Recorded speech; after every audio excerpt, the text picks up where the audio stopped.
Hello, if you like this video, please rate, comment, share and subscribe. If you dislike it, please tell me why so I can improve. I thought it was about time I made some sort of statement about where I am with the whole gender dysphoria thing and what I actually think is going on. Now obviously I've had a lot of speculation. I think I've seen certain things down microscopes and all that kind of thing. I think I've seen certain things with urine testing strips. But let's leave all that aside, because whereas it would be nice to suppose that there is a biological basis to this, I don't think there should have to be a biological basis for everybody for this. So I'm going to ignore all of that, but what I am going to concentrate on is my own personal experience of what happened a few months ago, and make a statement which, notwithstanding what radical feminists claim about gender dysphoria, or gender identity disorder as apparently it should now be called, what I understand the situation to be, with a very strong degree of certainty, which is this. And I'm going to be reading off a piece of paper here, which is over there, so I may not be looking you directly in the lens. Okay.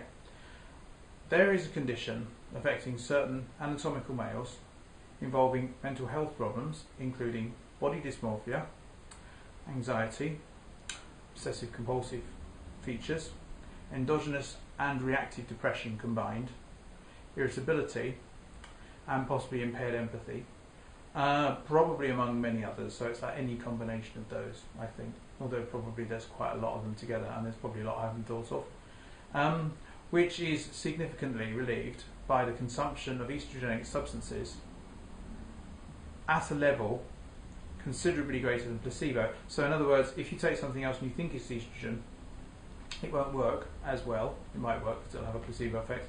But if you take something else and it is estrogen, even if you don't know it's estrogen, it will work. And this condition is also further relieved by the inhibition of androgen production, or at least the action of androgens. Okay, and it's not placebo, it's actually physically caused. And I'm not going to make any commitments as to how that happens, but there it is. This condition neither exists in most anatomical males, and if most anatomical males do take something estrogenic, they won't get the same relief of symptoms. And also, these symptoms are not relieved to the same extent by anxiolytics, sedatives, antidepressants. I've taken 6 times the maximum dose of an antidepressant, and it had no influence on my negative mood whatsoever. That's an example of the kind of thing that happens. Okay, so this condition is a real physical disease process and is the same as at least some cases of the condition in anatomical males referred to either as gender identity disorder or gender dysphoria, and I have this condition. So that's where I am. I mean, I'm not particularly bothered about whether I've got bar bodies or not. What I am clear about is that I didn't know I wasn't taking estrogen and it wasn't helping, and then I didn't know I was taking estrogen and it really helped.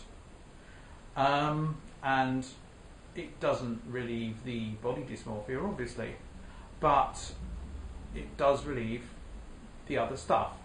Less depressed, less obsessive, less anxious. Well, that's a bit complicated, but basically greater sense of well-being emotionally, and so forth. So there you go, that's what I think. I think it's been a year exactly since I started making videos, and this seems to be where I've got to on this journey of dealing with my empty nest syndrome by making videos. And there you go.